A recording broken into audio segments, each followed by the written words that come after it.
And unfortunately, I think that it's going to be another. I think it's going to be a decision, even though it's a heavyweight fight. We have Jake Collier versus Mohammed Usman, aka I think Kamaru's younger brother. So there he is. He's the another juicer in my opinion. But Jake Collier, it's a lot of juicers these days. I mean, they're not really getting suspended or caught too much, so I think they're just gonna keep on doing it. Yeah, let's start with Muhammad Usman. Actually, his nickname is the Motor. 9-2 heavyweight, 4-1 his last five. 34 years old, so he's no spring chicken. He got in MMA pretty late. He used to be a former football player, actually. So that's where his athletic genes kind of came from. He's facing off against Jake Collier, nicknamed the Prototype.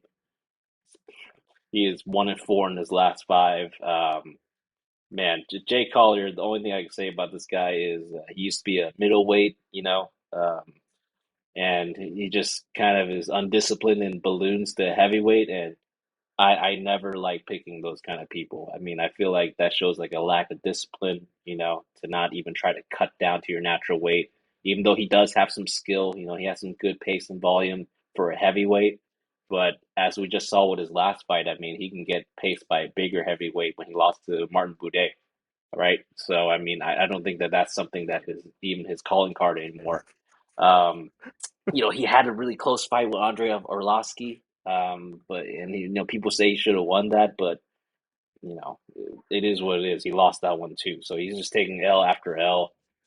Decent striker, like I mentioned, but I just feel like the UFC is they really want some more juice in in their rotation. They want the Usman to kind of have a little cool name right there, and this is probably a good win to get. I mean, Muhammad Usman, he's a kind of a grappler, wrestler kind of only guy.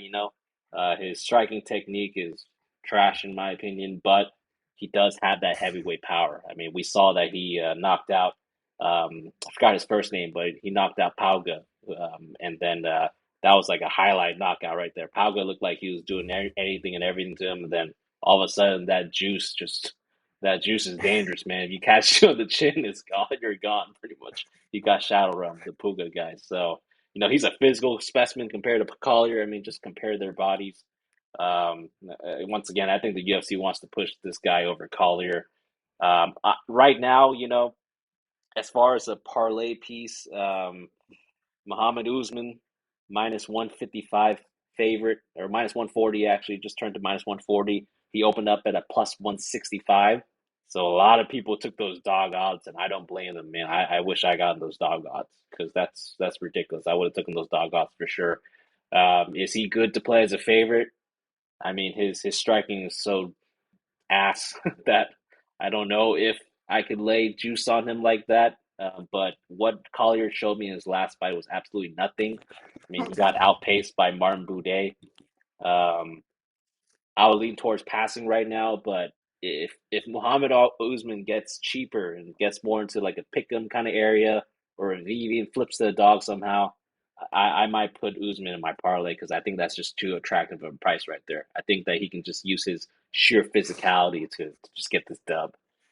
So I'm going Muhammad Usman pending parlay piece. Maybe I'll look in the way and see how everything looks. But right now, if the odds drop a little bit more, maybe like -130, let me get that Usman real quick. Gerard, what do you think about this fight right here? So this fight, Jake Collier, I remember I was with Alex. Uh, he was live betting this fight. I followed him on Jake Collier because he had a fantastic round one. He was looking nice. And then that gas tank was gone after the first round and lost that fight. So that was a sight to be seen. Um, Mohammed Usman, he's sloppy, but he's durable. And I think he'll have the wrestling for sure here against Jake. Um, like you said, Usman, he has the power. He's strong, and I think he's just gonna have better stamina here. I think it's just gonna come down to if Usman can last one round, which I think he can, just weather the storm before Alex jumps in on Collier live betting it, and then it'll be for Sherlock Usman. But yeah, Mohammed should get this. I believe. I think he'll be able to last one round. If he does that, I think he'll win. So yeah, my pick is Usman in this one. Sure. Alex, what do you got for your boy Collier here? Oh man, like yeah, this Jake Collier and the Jake Collier and Boudet fight was actually the fight that kind of started my MMA betting career. Yeah, like Gerard said, like I saw that first round between Collier and Boudet. I was like, dude, what? And the odds were like, I think Boudet started out as a heavy favorite, and then after the first round, Collier was smoking Boudet, so I was like, okay, what are the odds now? And they were about even, so I was like, oh, this is free money. Um, but little did I know that Collier has absolutely no gas tank, and I mean zero. If you watch that fight against Boudet, like you'll see that um in round one, like this guy has a lot of skill. Like he's very fast, throws a bunch of volume, good combination, and he'll finish it off with like a kick as well. But as the fight progresses, he'll just have less and less energy. And like you said, James, like this guy started at middleweight and now's a heavyweight. So yeah, I completely agree with you. Like no discipline at all, and you don't want to put money on fighters like that. In terms of Usman though, like this guy's also very unskilled. Like he's he doesn't he's just throwing like wild haymakers. He likes to shoot for takedowns. Get in the clinch, get top control. But you know, in terms of skill, I mean, I would side with Collier here, but like you said, I think he's just gonna out physical Collier, and all Usman has to do is stay alive for the first round. Um, and I think Usman will be able to get it done. But in terms of picking a fighter, yeah, I would go with Usman as well.